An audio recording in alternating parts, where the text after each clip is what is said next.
Каждый из нас имеет особенную микрофлору, и она у всех абсолютно разная. Часть еды проходит просто транзитом, вообще не усваивается. Инулин, цикорий, топинамбур. И очень важно именно разнообразие. Вообще наш кишечник – это идеальное место для бактерий. Какая роль их в нашем теле, как их пополнять и восстанавливать?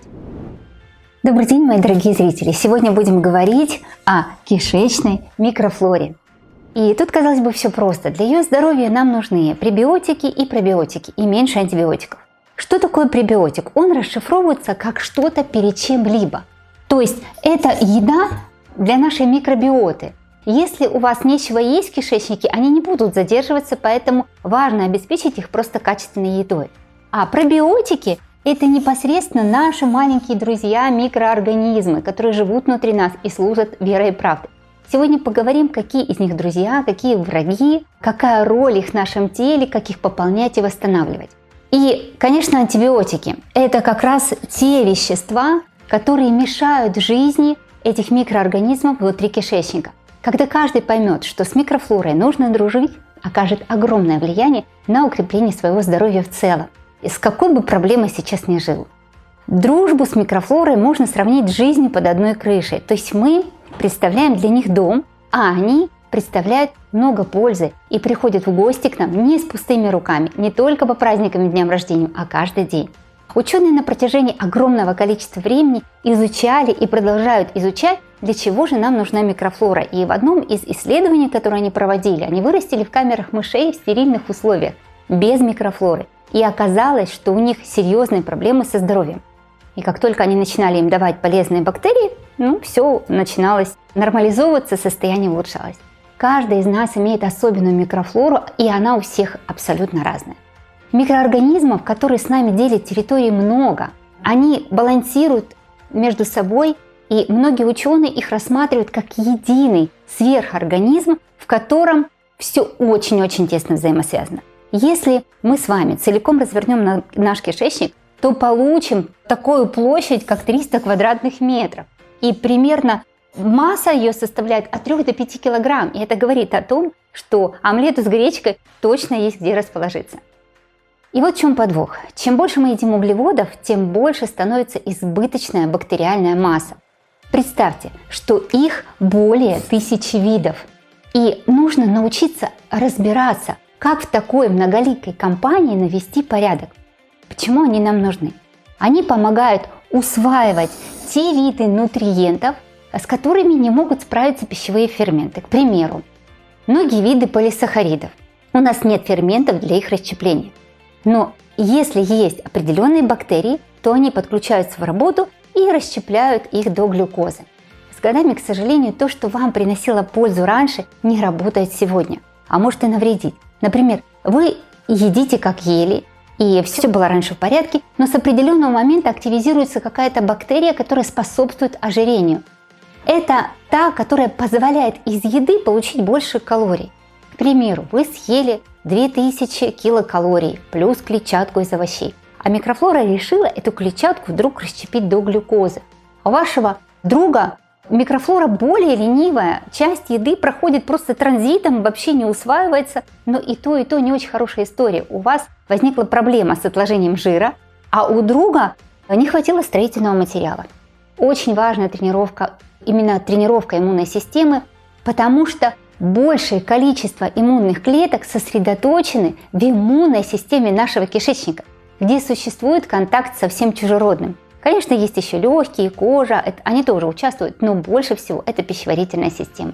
Если мы не даем ей нагрузки, то эти наши маленькие солдаты скучают и начинают приставать к невинным веществам, например, такие как цитрусовых. И у человека развиваются различные аутоиммунные заболевания. Итак, бактерии расщепляют пищу. Если она не сбалансированная, вы поели, а бактерий, расщепляющих, например, водород, меньше, у вас начинается вздутие, так как мало бактерий, которые утилизируют газы. А другой человек съел в 2 раза больше того же самого и чувствует просто волшебную легкость в кишечнике, так как у него нет газов, которые растягивают кишечник, и есть нужные бактерии. Но тут как в жизни, все меняется. То есть если сегодня от картошки фри вы кайфуете, то завтра это может сыграть с вами злую шутку.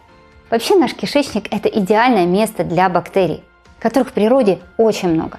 Но если друзья наши, нужные бактерии преобладают, место занято ними. И они вооружены и готовы воевать за свои территории в момент, когда вы съели что-то немытое, испорченное. Эту бактерию встречает армия нашей дружественной микрофлоры, и она не дает пробраться чужому, так как пленка из микрофлоры надежно защищает от разных инфекций. Вернемся к антибиотикам. После их курса можно наблюдать расстройство, диарею, так как многие друзья нашей бактерии хорошие погибли, и освободилось место для чужих. Поговорим о их роли. Что же делает наша микрофлора, о ее роли? Она синтезирует жизненно важные витамины, такие как В6, В9, В12, витамин К, различные аминокислоты. Кроме того, она влияет на наше поведение и настроение.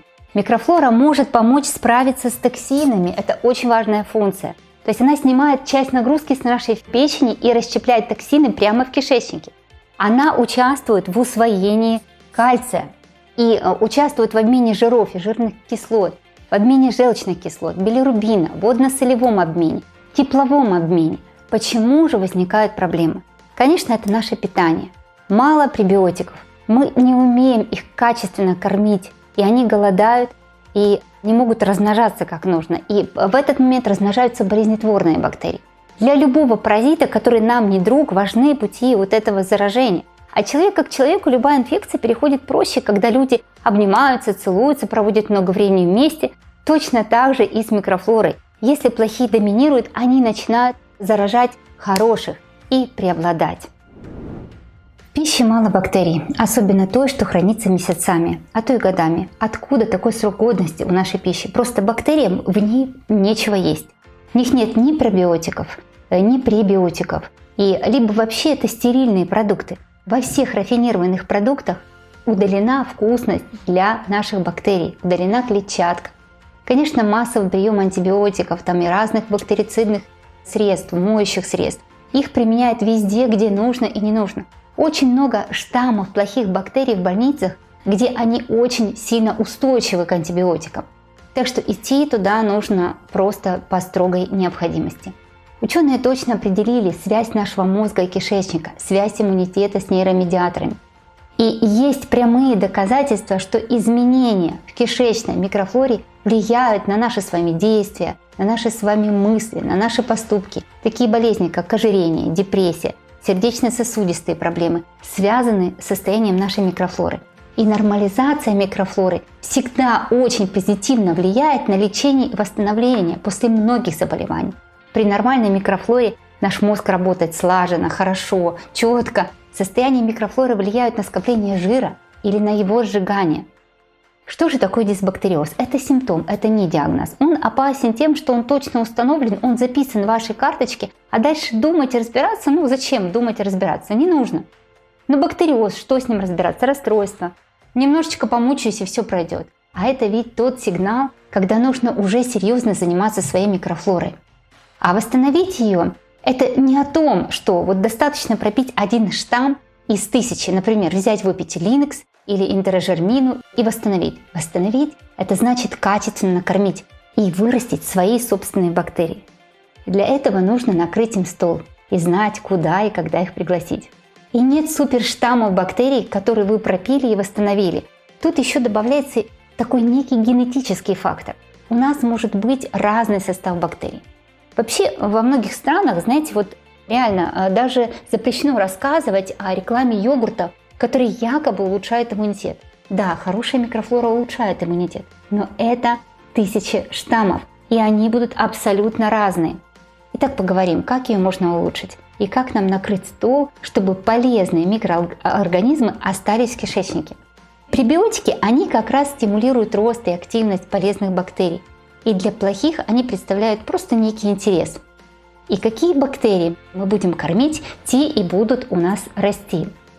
Наше идеальное сбалансированное питание должно быть вкусное, но вкусное должно быть не только нам, но и нашей микрофлоре. 10% калорий из 20 объема того, что мы употребили, съедается нашей микрофлорой. И чем больше мы будем давать разных пребиотиков, тем больше они будут сыты и не будут с друг другом воевать за разные дефициты. Пре – это значит накрытый стол из соединений, которые любят наши микроорганизмы. Это такие как лактоза, рафиноза, галактооригосахарид. Ученые заметили, что у младенцев, которые долго находятся на грудном вскармливании, намного меньше диарей, потому что уже в материнском молоке находится пребиотик, который притягивает хорошие бифидобактерии. Они очень любят галактооригосахарид и сразу поселяются у малыша, и без этого вселения риск для того, что придут чужие и у малыша будут какие-то дисбактериозы, намного выше. Далее растворимые пищевые волокна. Конечно, бактериям нужны и нерастворимые, такие как злаковые обязательно. Бактерии вообще любят растворимые волокна. Это те же пектин, это наше яблоко, инулин, цикорий, топинамбур. В целом сложности в том, чтобы обеспечить организм питанием, нет. Достаточно соблюдать такие вот простые правила. Есть достаточно клетчатки, это 340 грамм в день. Это не говорит о том, чтобы вы ели ее килограммами, целыми днями. То есть одна порция каши или фасоли, этого уже достаточно, чтобы вы съели вот такую дневную форму клетчатки.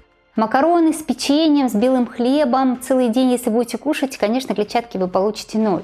Если клетчатки много, она мешает усвоению кальция и железа. Плюс температурная обработка продуктов, она уменьшает как количество, так и качество пребиотиков.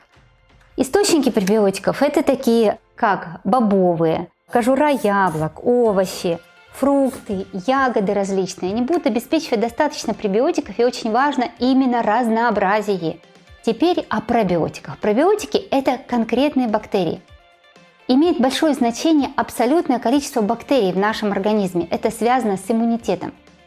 И есть у нас разные друзья, приближенные, это лактобактерии, бифидобактерии, например, та же кишечная палочка, немножко в меньшем количестве, или далекие соседи, разные штаммы. Почему они важны? Дело в том, что для того, чтобы наша тысячная микрофлора была сбалансированной, важно именно разнообразие. Многие из вас, когда съедают много фруктов, например, такие как дыня, виноград, начинают чувствовать газообразование. Это происходит из-за того, что в данном продукте много фруктозов, а наша микрофлора не сбалансирована и не готова помочь с ней справиться.